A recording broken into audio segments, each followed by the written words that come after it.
আইয়ুব নবী এত বিছানায় অসুস্থ, সবাই পোকা পড়ার কারণে দুর্গন্ধে এলাকা ছাড়িয়া সবাই চলে যায়। আইয়ুব নবী এখন কাঁদতেছে, আল্লাহ সবাই আমারে ছাড়িয়া যায়, তুমি আমারে ছাড়িয়া দিও না রে আল্লাহ। এই কান্নার মধ্যে তাকায় দেখে অনেক বিবি তার ছিল, কয়েকজন বিবি আইসা বলে আমাদের তালাক দেন, আমরাও চলে যাব। আইয়ুব নবী কান্না করে বলে, বিবিরা যাও যাও, আমার জন্য আমার আল্লাহ হলেন যথেষ্ট। এইবার আইয়ুব নবী ভাঙ্গা দিল নিয়ে কান্না করে বলে, ও মালিক, আমার আদরের আপন বিবিরা পর্যন্ত আমাকে ছাড়িয়া সবাই চলিয়া যাইতেছে, তুমি আমাকে ফালাইয়া দিও না, মেহেরবানি করে তুমি আমাকে কবুল করিয়া নিও। হঠাৎ আইয়ুব নবী তাকায় দেখে পায়ের কিনারায় একমাত্র বিবি রহমা বয়া বয়া কান্না করে। আইয়ুব নবী ইশারা করে বলে, বিবি সবাই গেল, তুমি কেন যাও না? ইউসুফ নবীর কন্যা রহিমা, কিন্তু আসল নাম রহমা, তুমি যাও। বলে, না না, আমাকে যেতে বলবেন না পয়গম্বর। কারণটা কি? বলে, আমি আপনার খেদমতে আমার জীবনটা কাটায় দিতে চাই। কারণ কি? বলে, হাসরের ময়দান তো বড় কঠিন, একটা নেকের টানে মা বাবায় জাহান্নামে যাবে, ছেলে মেয়েরা জান্নাতে যাবে। একটা নেকের ব্যবধানে অনেক সময় ছাত্র জান্নাতে যাবে, ওস্তাদরা জাহান্নামে যাবে। একটা নেকের টানে বক্তা জাহান্নামে যাবে, শ্রোতারা জান্নাতে যাবে। একটা নেকের ব্যবধানে ইমাম সাহেব জাহান্নামে যাবে, মুক্তাদিরা জান্নাতে যাবে। একটা নেকের ব্যবধানে দেখা যাবে পীর সাহেব জাহান্নামে যায়, মুরিদেরা আমল করিয়া জান্নাতে যায়। এরে নবীর উম্মতের দল, রহমা নামের বিবি কান্না করে বলেন, ওই হাসরের ময়দান এমন একটা ভয়ঙ্কর ঘর, একটা জায়গা, সূর্য মাথার উপরে নেমে আসবে, সূর্যের তাপে জমিনটা তামা হয়ে যাবে। ওদিকে জাহান্নামের আওয়াজ, ওদিকে আমার আল্লাহ তাআলার কুদরতের আওয়াজ। ওয়ামতাজুল ইয়াউমা আইয়ুহাল মুজরিমুন,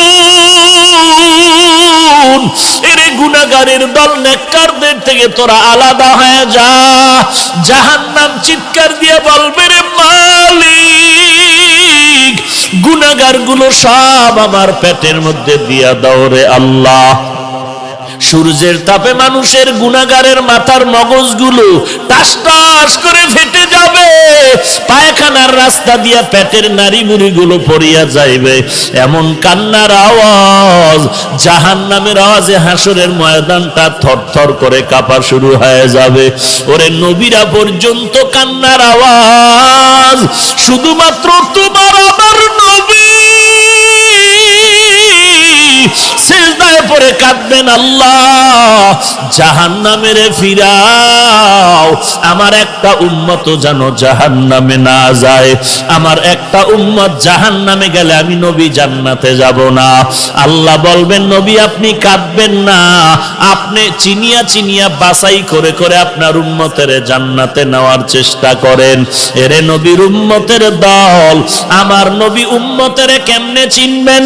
আম্মা জান আয়েশা রাদিয়াল্লাহু আনহা বলেন, কোটি কোটি মানুষের মধ্যে উম্মতের চিনবেন কি করে?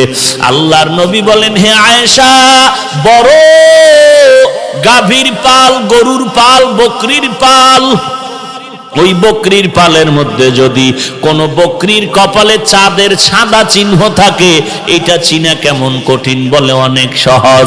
বলে, হাসরের কোটি কোটি মানুষের মধ্যে আমার যারা আসল উম্মত, ওযু বানাইয়া 5 বেলার নামাজ পড়বে, আমি নবী তাকায় দেখব ওযুর অঙ্গগুলো তাদের নূরের আলোতে ঝলমল ঝলমল করতে থাকবে।